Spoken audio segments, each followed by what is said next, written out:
എല്ലാ പ്രേക്ഷകർക്കും സുപ്രഭാതം ആശംസിക്കുന്നു.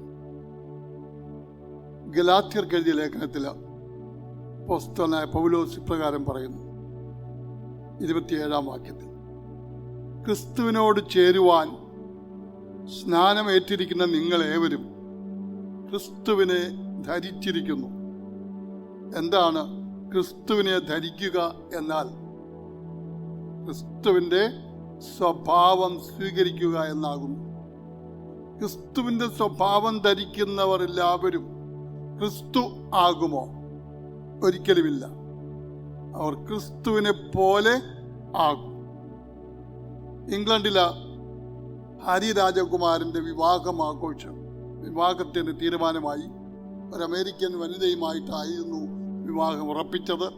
വിവാഹം ഉറപ്പിച്ചു കഴിഞ്ഞപ്പോൾ അവിടുത്തെ വാർത്താ മാധ്യമങ്ങൾ ജനങ്ങളോടൊരു അഭ്യർത്ഥന വെച്ചു. ഈ പുതിയ നിയുക്ത ദമ്പതികൾക്ക് നിങ്ങൾക്ക് എന്തെങ്കിലും ഉപദേശങ്ങൾ കൊടുക്കാനുണ്ടെങ്കിൽ കൊടുക്കാം എന്ന് പറഞ്ഞു. പക്ഷേ രാജകുടുംബ ചരിത്രത്തിൽ അങ്ങനെയൊന്നും ഒരിക്കലും ഉണ്ടായിരുന്നില്ല. കല്യാണം വധൂവരന്മാർക്ക് നാട്ടുകാര് ഉപദേശം കൊടുക്കുന്ന ഒരു പതിവുണ്ടായിരുന്നില്ല.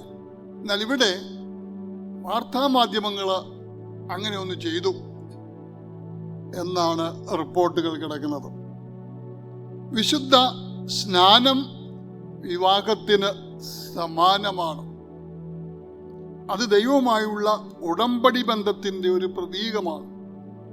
ക്രിസ്തുവിനോട് ചേരുവാൻ സ്നാനമേറ്റവരെല്ലാം രാജകീയ പുരോഹിത വേലയിൽ ഏർപ്പെടുന്നു.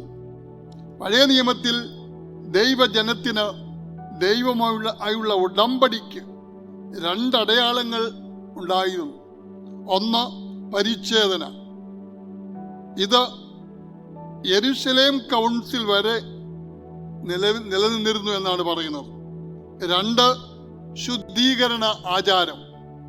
യേശു ക്രിസ്തു തൻ്റെ പരസ്യ ശുശ്രൂഷ അവസാനിപ്പിക്കുന്ന വേളയിൽ തുടങ്ങുമ്പോൾ താൻ യോഹന്നാനാൽ സ്നാനപ്പെടുന്നതോടെ ആ ശുദ്ധീകരണ ആചാരം ഇല്ലാതാവുകയും പകരം സ്നാനം, വിശുദ്ധ സ്നാനം ആ സ്ഥാനം ഏറ്റെടുക്കുകയും ചെയ്തു. പരിശുദ്ധാത്മാവിന്റെ മാർഗനിർദ്ദേശപ്രകാരം സഭാ നേതാക്കൾ പരിച്ഛേദന ഒഴിവാക്കുന്നതായിട്ട് കാണുന്നു. എന്നാൽ നേതൃത്വത്തിന്റെ അറിവില്ലാതെ വേറെ ചിലർ പരിച്ഛേദന തുടർന്ന് പ്രോത്സാഹിപ്പിച്ചിരുന്നതായിട്ടും കാണുന്നു. യേശുവുമായുള്ള ഉടമ്പടി ബന്ധത്തിൽ ആകുവാൻ ഇച്ഛിക്കുന്നവർക്ക് ജ്ഞാനസ്നാനം മാത്രം മതിയെന്ന് പിന്നീട് തീരുമാനിക്കപ്പെട്ടു. അതായത് ഇനിമേൽ പരിച്ഛേദന ആവശ്യമില്ല, പകരം പരിശുദ്ധ സ്നാനം മതി. കൊലോസ്യർക്ക് എഴുതിയ ലേഖനത്തിന് 2-ാം അധ്യായം 11-12 വാക്യങ്ങളിൽ പൗലോസ് അപ്പോസ്തലൻ പറയുന്നത് ശ്രദ്ധിക്കും.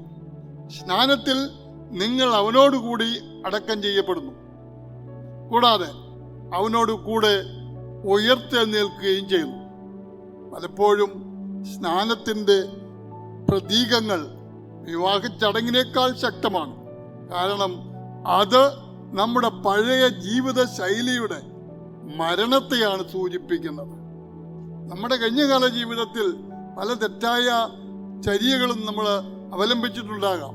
എന്നാൽ ഈ വിശുദ്ധ സ്നാനത്തിലൂടെ നമ്മൾ ആ ചര്യകളെല്ലാം ഒഴിഞ്ഞിട്ട് പുതിയ സൃഷ്ടിയായിത്തീരുന്നു, പുതിയ അനുഭവത്തിലേക്ക് വരുന്നു.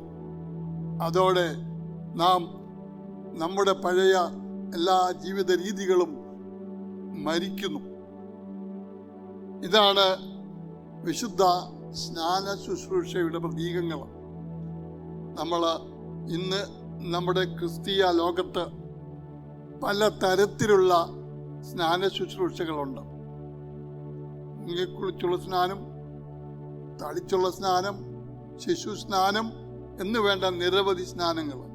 ഇതിലേതാണ് യഥാർത്ഥത്തിൽ ക്രിസ്ത്യാനി അനുകരിക്കേണ്ട സ്നാനം? അതിന് നമ്മുടെ മാതൃക ആരാണ്? യേശു ക്രിസ്തുവാണ്. യേശു ക്രിസ്തു എങ്ങനെയാണ് സ്നാനമേറ്റത്?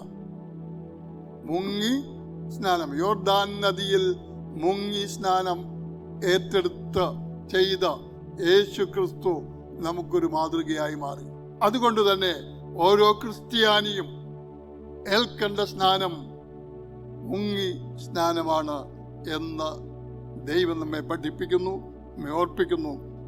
ഈ പ്രഭാതത്തിൽ നിങ്ങളുടെ ജീവിതം നിങ്ങൾ മുന്നോട്ട് കരുപ്പിടിപ്പിക്കാൻ ശ്രമിക്കുമ്പോൾ ഈ ആശയം നിങ്ങളെ അനുഗ്രഹിക്കട്ടെ. ഒരു പുതിയ ജീവിതം നിങ്ങൾക്കുണ്ടാകുവാൻ ഇടയാകട്ടെ എന്ന് പ്രാർത്ഥിച്ചുകൊണ്ട് ഞാൻ നിർത്തുന്നു. God bless you. നമുക്ക് പ്രാർത്ഥിക്കാം. ഞങ്ങളെ സ്നേഹിക്കുന്ന ഞങ്ങളുടെ ദൈവമേ, ഈ പ്രഭാതത്തിൽ നിങ്ങൾ കേൾപ്പിച്ച വചനത്തിനായി സ്തോത്രം. ഇതിനെ ഉൾക്കൊണ്ടുകൊണ്ട് അത് ഏറ്റവും പരിപാവനമായ ഒരു ചടങ്ങാകുന്നു.